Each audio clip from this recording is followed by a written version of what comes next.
coordenar e moderar esse painel, Marcelo Zenga, coordenador-geral da Campus Party. Valeu, Marcelo. Obrigado. Obrigado, Bruno. Vamos lá, moçada.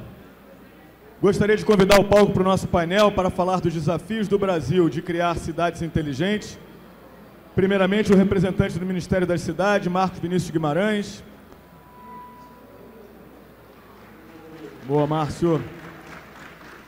Rodrigo Tortoriello, secretário de Transportes e Trânsito de Juiz de Fora, Minas Gerais. E Enilson Camolese, diretor de Assuntos Institucionais e Relações Corporativas da Telefônica Vivo.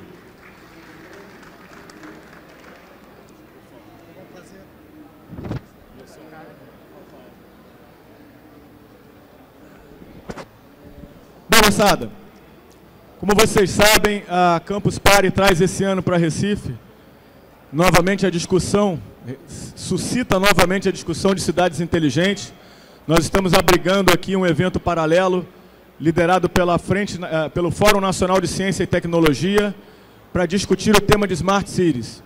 E novamente Pernambuco toma a dianteira, a liderança desse assunto no Brasil. Das 10 cidades brasileiras escolhidas para receber investimentos em projetos de cidades inteligentes a partir do ano que vem, Pernambuco emplaca 3 cidades, Recife, Olinda e Paulista. Então, durante essa reunião da Rede Brasileira de Cidades Humanas e Inteligentes, estarão sendo discutidos os modelos de projeto, as prioridades para receber esses investimentos que vêm prioritariamente da União Europeia. E aqui nós gostaríamos de começar essa discussão, trocar um pouquinho com vocês de quais são os desafios do Brasil em criar essas cidades inteligentes. Trazer um pouquinho da visão do poder público, de um case municipal e da iniciativa privada, de como a gente integra toda essa gama de tecnologias que o Bruno citou aqui, com as quais vocês convivem no dia a dia, desenvolvem aplicativos e buscam soluções para melhorar o dia a dia das cidades, melhorar o dia a dia dos cidadãos, tornar a cidade não só mais inteligente, não só mais tecnológica, como mais humana, né? Então eu queria começar pedindo uma salva de palmas para o Rodrigo Tortoriello, que vem aqui falar um pouquinho do case de mobilidade de Juiz de Fora. Rodrigo. Boa tarde a todos. Primeiro, agradecer aqui, com um imenso prazer, a oportunidade de a gente estar aqui falando um pouquinho da nossa experiência, das nossas dificuldades, né? E do desafio mesmo que é no Brasil você trabalhar com o desenvolvimento de uma cidade inteligente. Porque, além do desafio do desenvolvimento do produto em si, a gente tem o desafio da falta de recursos, a gente tem o desafio da infraestrutura, a gente tem diversos desafios que a gente está ainda engatinhando e tentando vencê-los, né? Então, contar um pouquinho para vocês o caso da cidade em que a gente, né, estudou junto, eu e o Marcelo, tive a oportunidade de estudar com ele. É Juiz de Fora, cidade de 600 mil habitantes, mais ou menos, no interior de Minas, onde a gente não tinha projeto algum sobre cidades inteligentes. E aí eu fui pesquisar um pouquinho sobre isso, conversando com alguns especialistas da PUC, no Rio de Janeiro. Eles me informaram, olha, primeiro você tem que fazer um projeto longo e tal.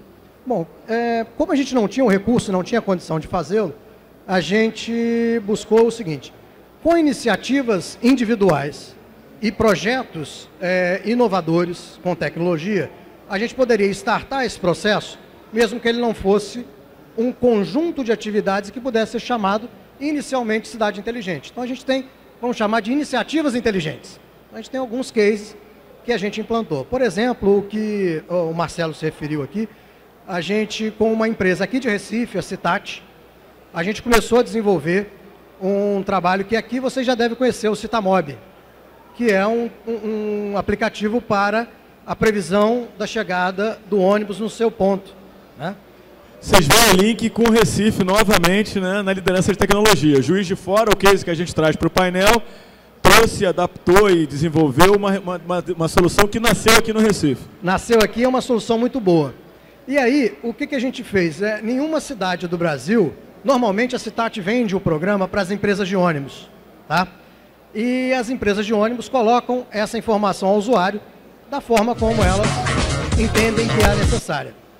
O que a gente fez? A gente queria licitar esse serviço pela prefeitura, porque nós somos os concessionários. O dono da linha de ônibus não é o empresário, é o poder público, é a prefeitura.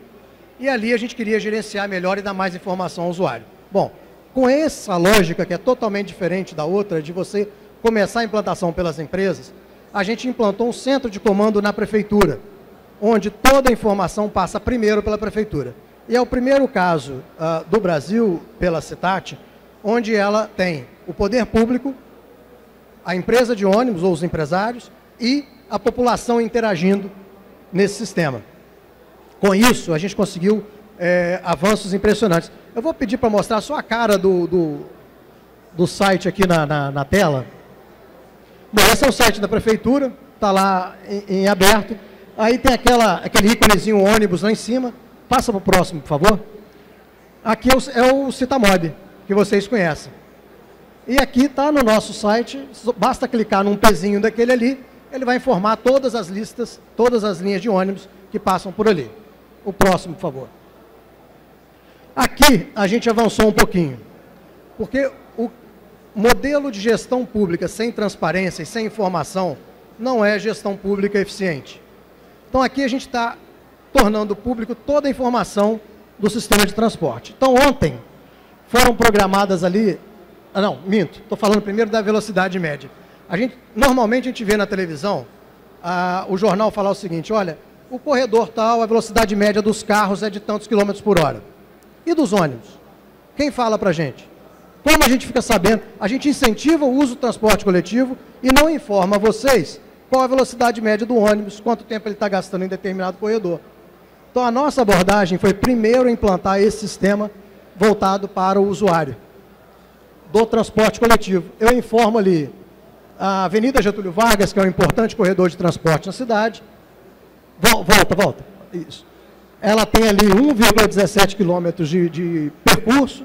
A velocidade média do ônibus ali é de 11 quilômetros por hora. O tempo médio gasto de 7 minutos. E essa informação foi gerada agora às 15h30. De 2 em 2 horas a gente atualiza. Agora às 16h30, às 17h30 sai mais uma parcial da informação para o usuário. E a gente vai passar a fazer isso de hora em hora, num curto espaço de tempo. Pode passar para a próxima tela, por favor? E aqui, uma informação sobre a programação das viagens. Essa empresa aqui, por um acaso, tem 1.779 viagens planejadas, ela realizou 1.771, então ele cumpriu 99% da programação, 82% de pontualidade, e, enfim, aqui está ruim para eu enxergar, o atraso 6% e o adiantamento 12%. Qual que é a importância disso tudo? Todos os meus colegas na secretaria falaram o seguinte, você está trazendo demanda para a gente. Eu falei errado, a demanda existe, está lá fora e a gente não sabe. O usuário do transporte coletivo sabe todo dia que o ônibus dele atrasou, que não parou em determinado ponto. O poder público, nós, é que não sabemos as especificidades. Então, esse projeto visou dar toda essa transparência da gestão do transporte coletivo. E esse projeto, o Marcelo comentou aqui, a gente conseguiu apresentar na UITP, que é a União Internacional dos Transportes Públicos, a gente apresentou em Milão agora, em junho, e foi motivo de um orgulho muito grande para a gente, de estar partindo na frente e sendo inovador nesse sentido. A gente também tem outras inovações lá, como, por exemplo, a área azul digital. Você, para renovar o seu crédito, para comprar o bilhete do estacionamento rotativo, você pode usar o seu smartphone no aplicativo, mandar um SMS, enfim. São várias as oportunidades para fazer isso. E agora, mais recentemente, a gente está implantando, todos os ônibus vão ter oferta de Wi-Fi, para que a população possa usar isso aqui de maneira gratuita. 11 praças agora a gente tem internet gratuita. E, por fim, a gente está implantando um software um aplicativo chamado Colab, onde é a comunicação direta entre a população e o poder público. Então, você viu um buraco na rua, tira a foto, ela é georreferenciada e a gente recebe na hora. Aí a prefeitura vai ter a obrigação, vai te dar um prazo. Daqui a 6 meses nós vamos resolvê-lo.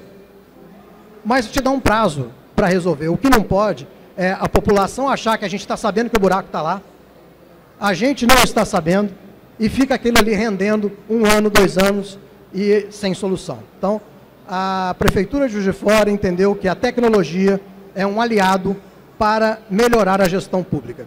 Então, basicamente, eu não vou me alongar muito, senão vou ficar aqui falando 2 horas, e aí meus colegas não vão ter tempo aqui de participar. Rodrigo, obrigado.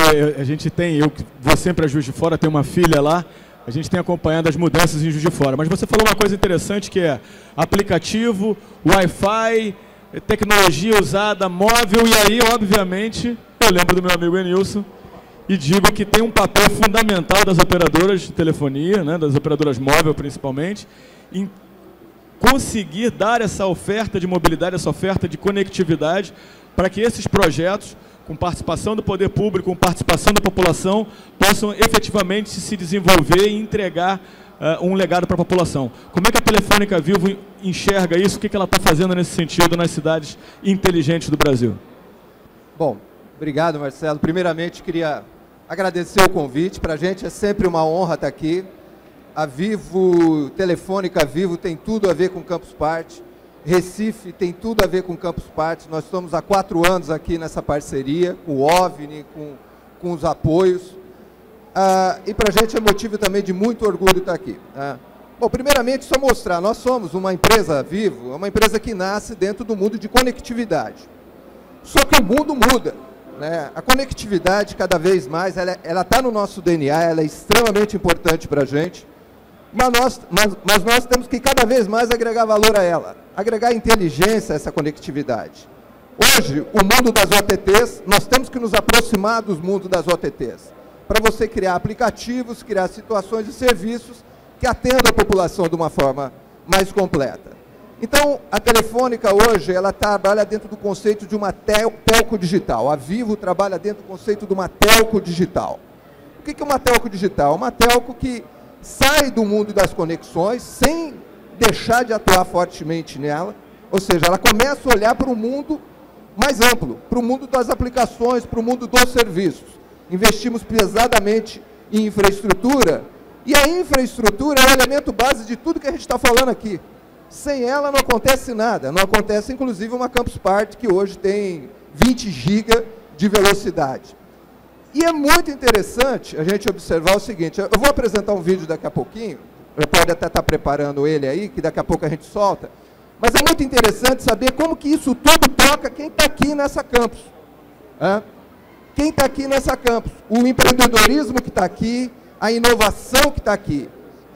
Isso tudo tem tudo a ver. Vocês que estão aqui e que fazem a diferença, vocês vão ser a geração, os programadores, os inovadores e os empreendedores das soluções para uma Smart City, para uma cidade digital.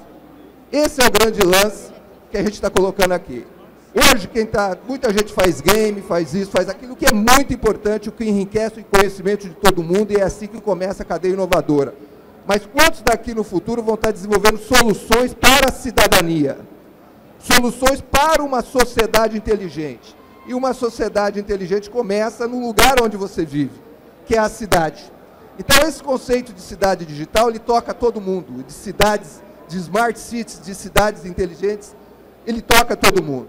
E nós vamos mostrar que fazer uma cidade inteligente não é tão simples, que tem que começar, é uma ação estruturante e que provoca, às vezes, uma mudança de comportamento do gestor público, mas uma mudança de comportamento também do cidadão, porque é uma ferramenta que gera cidadania, é uma ação que gera cidadania.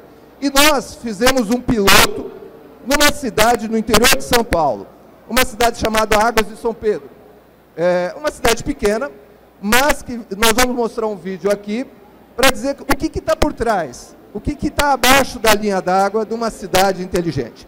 Então, pode passar o vídeo aí, o primeiro vídeo. Eu acho que é interessante a gente ver.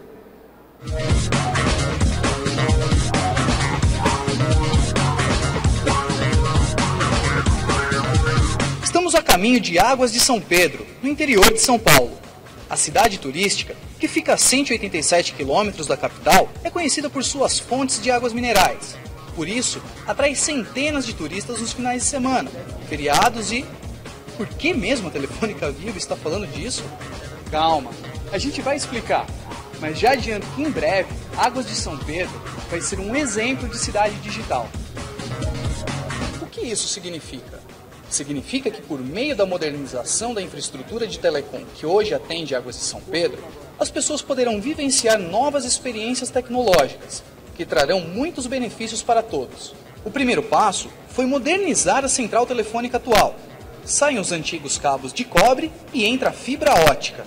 E modernidade tecnológica traz estruturas mais compactas e distribuídas. A primeira mudança que os moradores de Águas de São Pedro poderão vivenciar será a velocidade de internet, que deve chegar a 25 MB. Além disso, contarão com uma rede mais estável e com possibilidade de novos serviços digitais. A gente utiliza a internet hoje em dia como um meio de agregar valores à educação, né? Eles utilizam a internet como meio de pesquisa, na escola também nós utilizamos. Então isso vai possibilitar essa integração das aulas e do conhecimento que eles podem obter através da internet. A velocidade mais rápida, as pesquisas podem ser intensificadas. Uma das facilidades que poderá chegar aos moradores de Águas de São Pedro com esse tipo de projeto é a iluminação inteligente, que regulará a intensidade da luz em parques e locais públicos, conforme o horário. É a tecnologia trabalhando a favor da sustentabilidade. Também será possível oferecer serviços de e-health, como agendamento de consultas médicas via web e uso de smartphones por agentes de saúde. E com o projeto Escolas Conectadas, a Telefônica Vivo ampliará a infraestrutura tecnológica das escolas, investindo em uso de tablets por alunos e professores, aprendizado mais dinâmico e interativo. Navegar pela internet em locais públicos será mais uma possibilidade de inovação que moradores e turistas poderão usufruir. O objetivo da Telefônica Vivo ao tornar Águas de São Pedro uma cidade 100% digital permitirá que novas tecnologias sejam testadas, trazendo benefícios diretos para a comunidade. Simplificando, é mais ou menos assim. A internet permite a conexão entre pessoas e entre objetos. Para isso, a rede deve ser moderna e bem estruturada. Com isso pronto, a cidade estará preparada para receber uma imensidão de recursos tecnológicos, que tornam o dia a dia das pessoas mais simples, mais fácil. E é essa realidade que a Telefônica Vivo traz para Águas de São Pedro, que será o nosso protótipo de cidade digital. É isso. Agora, a parte boa disso tudo é que tudo que está aqui no vídeo já está funcionando.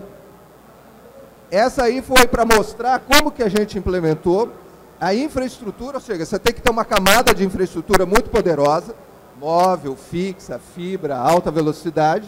E hoje, esses serviços que estão anunciados, como iluminação, smart grid, na iluminação pública, para você tornar a rede mais sustentável, mais econômica, o acesso a agendamento de saúde, a conexão a 25 MB na escola, os sensores de estacionamento, tá? Hoje nós temos lá tudo funcionando.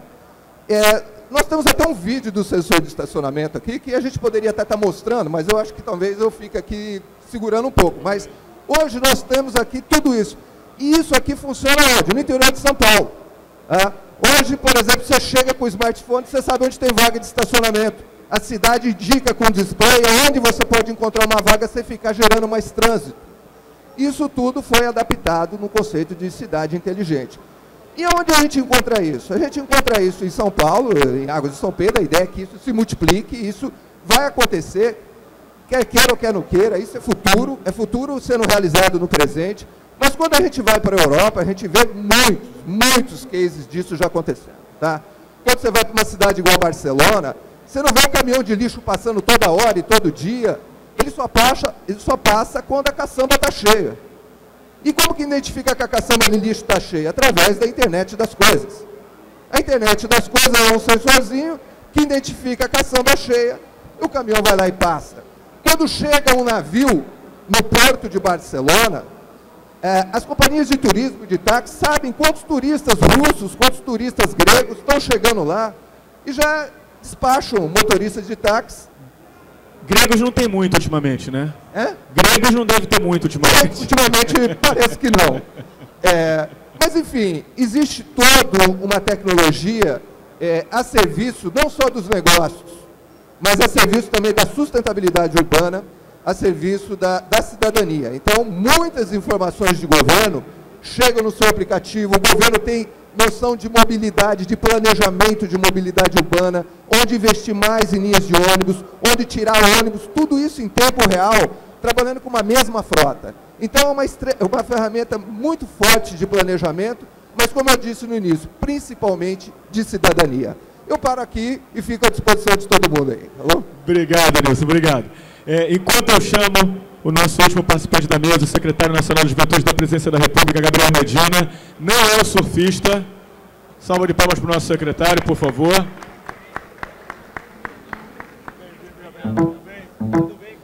Enquanto eu chamo o Gabriel se ajeita aqui, eu quero fazer uma pergunta. A gente está falando de conectividade, de smart cities, e tem uma participação, como o Rodrigo citou, como o Enilson citou, dessa coisa que vem da gente, que vem da população, para a gestão, para a cidade inteligente. Levanta a mão aqui quem tem alguma ideia, quem já teve alguma ideia, está desenvolvendo alguma ideia de algum aplicativo, de algum sistema para ajudar na rotina, para melhorar a rotina da sua cidade, do seu bairro, da sua comunidade. Alguém? Alguém? Opa! Por favor, 1, 2, 3, 4, 5, 6, 7, 8. Bruno, cadê o Bruno? Bruno está aí? Bruno, essa é a diferença da Campus Party. Nós temos uma audiência que é participativa, não só no sentido de estar recebendo essas informações, entendendo o que está sendo feito, mas como também já está à frente desenvolvendo e trabalhando nisso. Depois eu vou querer ouvir um pouquinho de vocês sobre isso, tá bom? Deixa eu passar a palavra, já que a gente falou, então, muito sobre tecnologia, conectividade, o case de Juiz de Fora. Deixa eu perguntar para o Marcos Vinícius, e corrigindo aqui, representante do Ministério da Ciência e Tecnologia, representando o Ministério do Rebelo, como é que o Ministério está vendo essas iniciativas de cidades inteligentes no Brasil? Bom, pessoal, boa tarde, né? Primeiro agradecer, a gente está aqui, é bem legal poder discutir isso aí, apresentar algumas coisas que o governo vem fazendo, ou pelo menos o Ministério de Ciência, Tecnologia e Inovação vem fazendo nesse sentido, né? Eu sou da Secretaria de Política de Informática, então a gente trata bem essa questão de como que software e hardware estão envolvidos nessa questão de diversas coisas na nossa vida aí no mundo afora, incluindo cidades inteligentes, né? Sobre cidades inteligentes especificamente, a gente está desenvolvendo diversos projetos, principalmente no que está sendo a ponteira disso aí, de alguma forma, que é a questão de energia, né? Mostraram aqui, a gente tem infraestrutura montada nas cidades, a gente tem diversas cidades investindo em infraestrutura, a gente tem diversas cidades desenvolvendo coisas em smart grid, iluminação pública, diversas empresas de energia investindo em medidores inteligentes de energia, né? Então a gente tem trabalhos nessa área também. Tem trabalhos junto com a União Europeia para desenvolver projetos de internet das coisas, como foi dito aqui, que é o que está por trás disso, né? Fazer os dispositivos se comunicarem. A gente vai lançar, junto com o Ministério das Comunicações, alguns outros ministérios envolvidos, uma política nacional de M2M, né? de machine to machine, de comunicação máquina a máquina, de poder estabelecer protocolos, formas de comunicação para que dispositivos possam conversar entre si, né?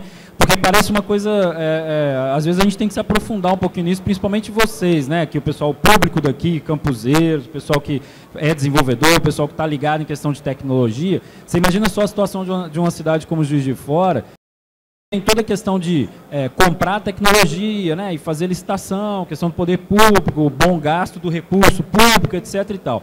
E aí, em momentos diferentes, a Prefeitura de Juiz de Fora adquire equipamentos diferentes de cidade inteligente. Uma coisa para iluminação e depois uma coisa lá para estacionamento, por exemplo, etc. e tal. Mas fez isso de fabricantes diferentes. E aí vamos imaginar que esses fabricantes não seguem padrões de comunicação, por exemplo. E aí você tem um abacaxi na mão, você tem uma central de comunicação, uma central de controle que não consegue receber informação do poste inteligente que você botou, o poste inteligente não se comunica com o estacionamento inteligente, simplesmente porque antes disso a gente não definiu um padrão de comunicação máquina a máquina, por exemplo, que é um negócio que parece, né, que para a gente que é nerd, eu sou da computação também, para a gente que é nerd, assim, é bem lógico, né, ter um padrão de comunicação para as coisas, a internet tem um padrão de comunicação e só cresceu porque tem um padrão de comunicação, porque esse padrão de comunicação é único. E que eu posso botar meu notebook no Wi-Fi aqui, o celular, etc., porque a gente manteve padrão de comunicação estabelecido. E aí, quando você parte para integrar dispositivos, esses dispositivos precisam ter um padrão de comunicação e precisam operar dentro de um padrão. E a gente está discutindo esse tipo de coisa também. Agora, o nosso papel lá no Ministério da Ciência e Tecnologia, principalmente na Secretaria de Política de Informática, é o quê? Incentivar a indústria de software, incentivar a indústria de hardware nacional e incentivar esse ambiente aqui, esse ecossistema, juntar gente que queira trabalhar com isso, juntar inteligência brasileira, nacional, para poder desenvolver esse tipo de coisa. Por quê? Porque daqui a pouco você vai ver diversas cidades implantando medidores inteligentes de energia. E eu quero que todos esses medidores sejam fabricados no Brasil.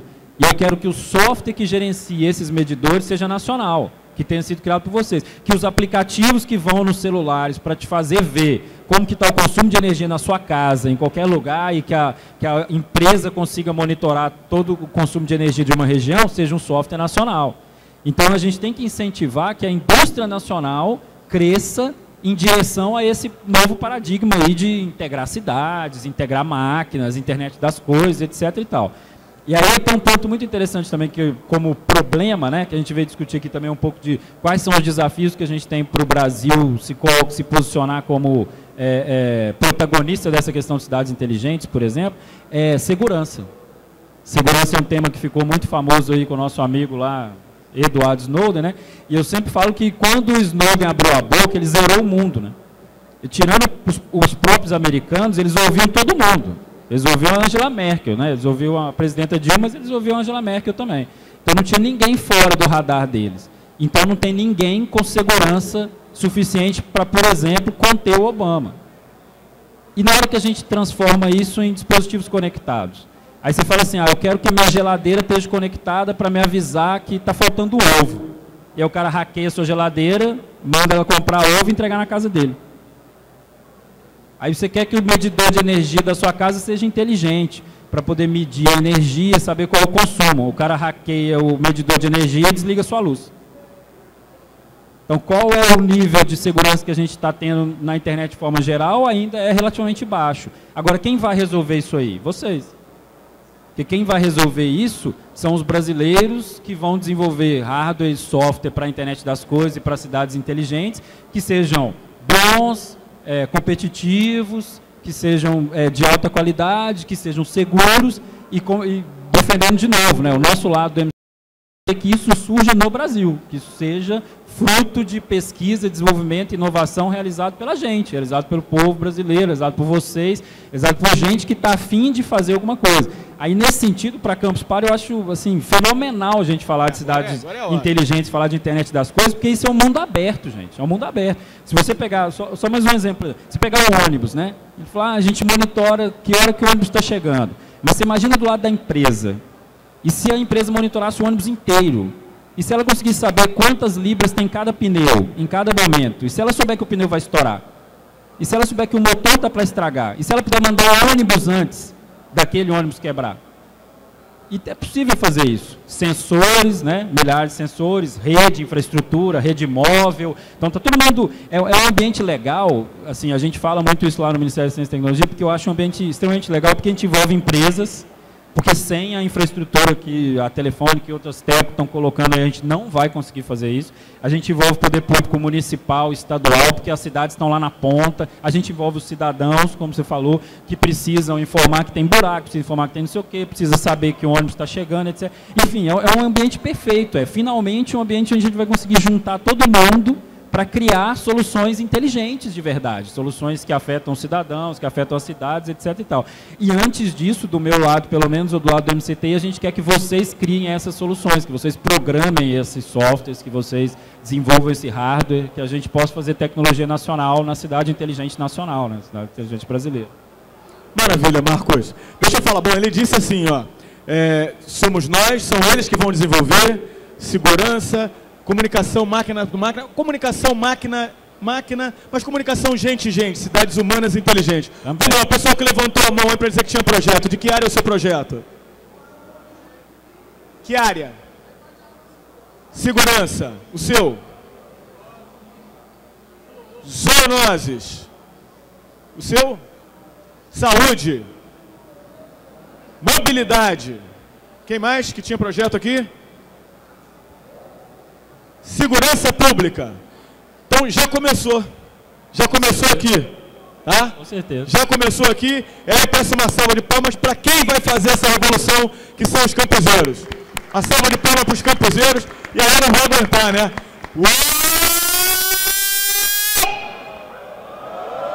Aê, legal. E aí eu peço uma salva de palmas para o Gabriel Medina, que vai falar, já que a gente falou de juventude, de campuseiro, de solução, de energia. Gabriel Medina, secretário de Juventude da Presidência da República, vai falar para a gente a visão da Secretaria para o desafio de desenvolver cidades inteligentes. Bom, boa tarde. Queria cumprimentar aqui Marcelo, enfim, o Marcos Vinícius, que é lá do Ministério da Ciência e Tecnologia, somos um companheiro lá do Governo Federal, o Rodrigo, aqui o Enilson. Dizer que é um prazer estar aqui, e a Secretaria é um órgão do governo que pensa as ações de juventude no conjunto dos ministérios. Ela tem que fazer esse pensar da educação, do trabalho, da cultura, do esporte, no conjunto dos ministérios do governo federal, né? Eu não sou surfista, já para começar aqui quebrando, né, o protocolo. Quando eu cheguei, falei, sou o Gabriel Medina, já queriam tirar foto comigo. Falei, não, é outro Gabriel Medina, infelizmente não é tão famoso quanto surfista. Mas eu queria falar de uma experiência nossa, para não ficar aqui falando de todas as ações, eu queria conectar as iniciativas que a gente está fazendo na Secretaria com coisas que são interessantes aqui para o público, né? Agora, o importante é dizer que a tecnologia, as cidades inovadoras, elas têm que estar a serviço de alguma coisa. Quando a gente pensa em segurança pública, por exemplo, para que a gente pensa, né, tecnologia para segurança pública? Para garantir uma cultura de paz, uma cidade onde as pessoas não sejam violentas, enfim, tecnologia ela tem que ser a serviço de um projeto de cidade, né? E quando a gente fala de projeto de cidade, nós estamos falando de um projeto de cidade sem preconceito, um projeto onde os jovens têm oportunidade, um projeto onde a sustentabilidade seja um eixo fundamental, ou seja, nós não queremos cidades com lixo espalhado para todo lado. Eu estava vendo hoje a questão dos lixões, nós não conseguimos cumprir a meta de acabar com os lixões do país. Isso é um absurdo, né? Isso prejudica o meio ambiente, é um modelo insustentável. Então, por que eu estou dizendo isso? Porque o papel que a Secretaria está pensando é como é que a gente conecta a ideia de inteligência, de inovação, de tecnologia, com desafios importantíssimos para o país, importantíssimos para a juventude, importantíssimos para o que a gente quer de um modelo de sociedade diferente, sem preconceito, sem racismo, sem homofobia, e tecnologia pode servir para tudo isso. Nós desenvolvemos, para não me alongar aqui, nós desenvolvemos uma proposta de um app. A gente lançou ontem ainda não está no iPhone, não está para o modelo Apple, mas já está aí para o Android, foi desenvolvida toda em software livre, que é um aplicativo para estimular a juventude a participar. Nós temos no governo federal um processo que a gente chama de conferências. Tem conferência de saúde, quem falou que trabalha com saúde, tem conferência de segurança pública, conferência de mulheres, de todos os temas. E juventude também é um tema que a gente ouve os jovens nas cidades, vai ter aqui em Recife, vai ter no Brasil todo, um debate para escutar a juventude sobre o que ela espera do país, o que ela espera das cidades. Só que a nossa conferência ela era muito analógica, ela sempre foi feita em espaços presenciais, em plenários, onde o jovem que sabe falar bem, que se articula bem, se elege delegado, ou que geralmente participa de partido, ou de movimento organizado. E ela não se abria, tudo bem, Francisco? Ela não se abria para um processo onde o digital tivesse uma relevância. E nós começamos a dizer, cara, hoje a galera faz política, muitas vezes sem saber que está fazendo também pela rede. O jovem que tem um projeto comunitário, que está fazendo às vezes até um aplicativo ou uma alternativa, uma tecnologia, para o desenvolvimento da sua comunidade, seja na área da educação, da saúde, ele também está fazendo política, muitas vezes sem saber que isso é fazer política ou até negando a política. Um jovem que tem um trabalho voluntário, um jovem que está querendo fazer um projeto com leitura em escola, enfim. Isso tudo são formas de mudar o Brasil. E o tema da conferência desse ano é as várias formas de mudar o Brasil, reconhecendo que há jovens inovando a partir da ciência, da cultura, da tecnologia, que estão ajudando a transformar o país. E aí, por isso, a gente trouxe um app para dialogar sobre o processo da conferência. Então, o app, eu vou só levantar aqui para ficar mais fácil, senão eu fico olhando para trás. Ele é um aplicativo que está já disponível nesse site, juventude.gov.br, e ele é muito fácil de usar. Eu vou mostrar aqui o tutorial dele rapidamente. Pode passar. Ah, tá comigo. Olha eu aqui. Eita. Então, a gente faz essa pergunta para todos os jovens do país: como você muda o Brasil, né? E a pessoa baixa o aplicativo e cadastra propostas. As propostas podem ser em vários eixos: educação, saúde, cultura, esporte, segurança pública, todos os temas que nós temos nos eixos dos direitos. Depois, as que receberem mais apoio e comentários, elas vão ser discutidas na etapa nacional. Nós vamos eleger 305 propostas pelo aplicativo e 600 que a gente chama de delegados. Delegados são os representantes, aqueles que vão ser mais pontuados. E toda a metodologia do aplicativo foi gamificada. A gente chamou uma galera do game para também entender como é que a gente ia trabalhar pontuação, que tipo de relevância, critérios de relevância em rede. Aquele que é mais articulado, que conseguiu mais comentário, que compartilhou nas suas redes sociais, que trouxe mais amigos para comentar, vão ser aqueles que vão para a etapa nacional em dezembro discutir essas propostas. Então você pode mobilizar também essa conferência fazendo o que a gente chama de conferências livres. São jovens que podem se reunir na escola, no bairro, enfim, na comunidade e discutir ações que podem melhorar a sua vida, o seu cotidiano. Aí a gente fez esse é o ranking da pontuação para você ser mais relevante e poder se eleger como representante. Então, cada seguidor que você ganha na proposta que você faz, isso equivale a 20 pontos. Cada apoio recebido à sua proposta, que aí é aquele cara que fala, além de seguir a proposta, eu quero apoiar, eu achei que ela é legal, vale 30 pontos. Cada comentário, gente que quer contribuir, somar, porque aí é mais de discussão, de colaboração, ganha 50 pontos. E nós abrimos um botão novo. Qual é esse botão? Mais do que o cara só cobrar do Estado o que ele quer, se é mais escola, não sei o quê, a gente está pedindo para que o jovem mobilize ações em torno da proposta. Então, se eu fiz uma proposta de livre leitura em creche, sei lá, eu quero dar aula para crianças de leitura, contar história, massa, você propôs lá. Só que tem um botão que todo mundo que está apoiando a proposta vai ser acionado num chat para poder discutir como colocar aquilo em prática. Então isso pode surgir equipes colaborativas que podem desenvolver soluções criativas, pode ter ações mesmo na rua, no bairro, não precisam ser só na internet. Então a ideia é que a mobilização em torno dessas propostas seja o que mais pontue. É uma forma da gente também ativar uma rede de jovens que estão contribuindo. E aí, as fases, são 3 fases do aplicativo. A primeira fase são as propostas, então agora a gente está abrindo para que todo mundo proponha aquilo que acredita que é bom para o Brasil.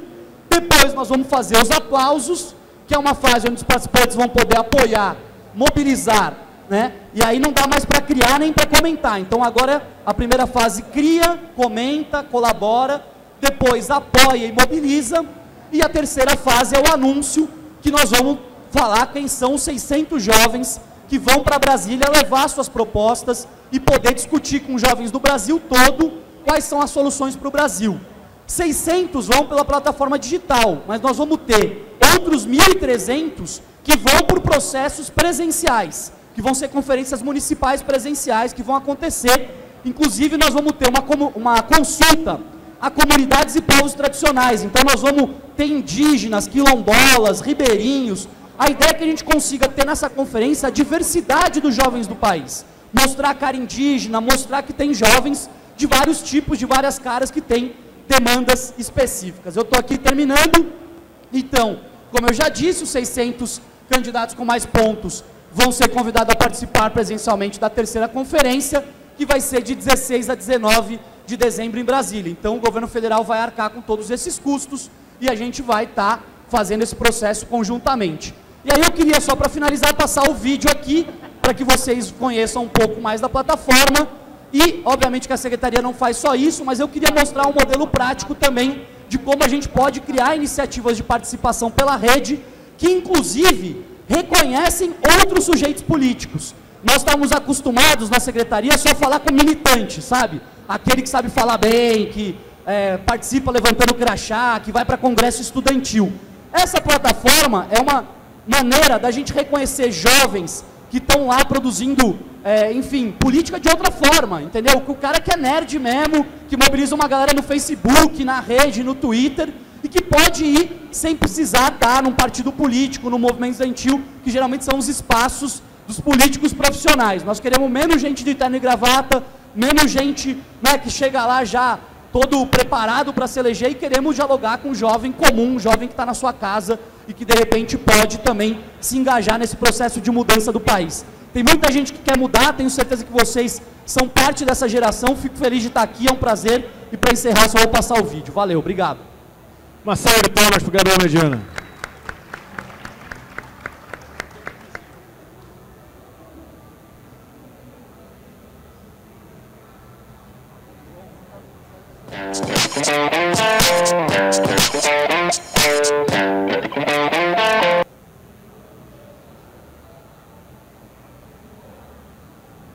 Vamos lá, moçada. O som saiu, mas o vídeo não. Ou se não, também acho que vai rolar.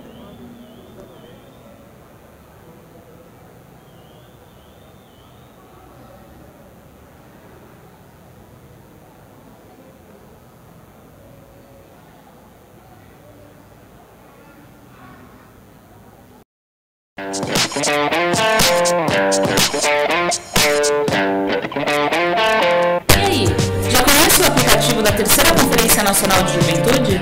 Então se liga, é bem simples, você pode baixar no seu celular ou acessar na internet, no site juventude.gov.br. Depois de instalar, é só criar o seu perfil e pronto, pode começar a usar na boa.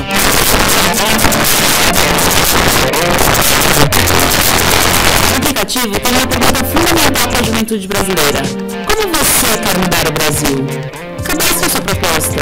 As propostas que receberem mais destaques nos apoios e comentários vão ser discutidas na Terceira Conferência Nacional de Juventude. Você pode realizar ações coletivas para mobilizar fora do ambiente digital e cadastrar conferências livres. Funciona assim: para que uma proposta chegue até a etapa nacional, ela precisa de 500 pontos. Cada seguidor equivale a 20 pontos. Um apoiador adiciona 30 pontos à proposta. Comentários somam 50 pontos. Mobilizadores contribuem com 70 pontos cada.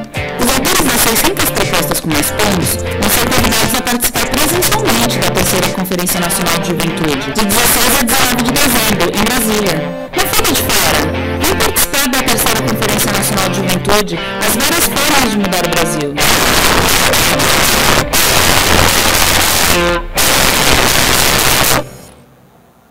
É isso aí, muda o Brasil, né? Pessoal, eu queria aproveitar então e incentivar que a gente acessasse, baixasse o aplicativo, vamos participar, a gente vai procurar também divulgar na rede, tá? Na rede Campo Zero, para a gente trabalhar nisso. Eu queria pedir aos nossos painelistas que em uma frase, na opinião de vocês, na opinião das empresas e instituições que vocês representam, qual é o desafio de se construir cidades inteligentes no Brasil? Em uma frase, eu começo pelo Nilson. Pô, vem comigo? Claro. Pô, aqui, é o homem da conectividade, poxa. Olha, acho que o desafio é participação e integração. Eu acho que uma frase fica difícil de resumir, mas... Participação e integração. Isso. Mas, de toda maneira, o que a gente sabe é o seguinte: o poder público, a iniciativa privada e o cidadão tem que se unir para que essa coisa aconteça. Tá? E o futuro, sem dúvida, ele chega antes assim. Então, para a gente, Smart City é cidadania. Então, eu acho que isso, por si só, já é um grande motivo para a gente perseguir esse objetivo. Obrigado, Nilson. Marcos Vinícius. Inovação nacional, né? Desenvolvimento nacional da indústria nacional, inovação nacional, inteligência nacional. Bacana. Rodrigo. O maior desafio é entender que a cidade inteligente, a comunicação, é uma oportunidade para o governo e a população interagirem com mais intensidade, e não transformar isso num problema para o governo. Então, é oportunidade de interação com a população, acho que é o grande espaço da cidade inteligente. Bacana, um camposeiro, meu amigo da zoonose. Qual é o grande desafio de cidades inteligentes no Brasil? No mundo? Reeducar as pessoas. Meu amigo da segurança pública. Em uma frase, qual é o desafio de desenvolver cidades inteligentes? Comunicação com a sociedade. Bacana. Secretário, por favor. Eu acho que a inovação e criatividade, né, associada a essa ideia de participação. Então, a gente tem que inovar, tem que ser criativo, tem que ajudar a transformar, mas essa transformação tem que ser para o rumo da cidadania. Já foi dito aqui, nós queremos cidades mais inclusivas, cidades mais democráticas, cidades mais participativas. A tecnologia tem que estar a serviço disso. Tem muita gente que desenvolve tecnologia para outro lado, né? Já fomentou guerra, já fomentou tanta coisa. Nós queremos para a cultura da paz, né? Para a convivência harmoniosa, para a luta contra os preconceitos. Acho que é isso aí, cidades inteligentes para as pessoas viverem bem. Bacana, gente. Cidades inteligentes, cidades mais humanas, cidades onde a gente possa ter orgulho de viver, onde a gente possa colaborar, possa se integrar, possa trazer as coisas para o Brasil, possa se conectar cada vez melhor e ter um nível de cidadania cada vez maior. Obrigado a vocês, obrigado a todos, Enilson, secretário Gabriel Medina, Rodrigo, Marcos Vinícius, obrigado a todos. Campus Party continua. Vamos que vamos, moçada!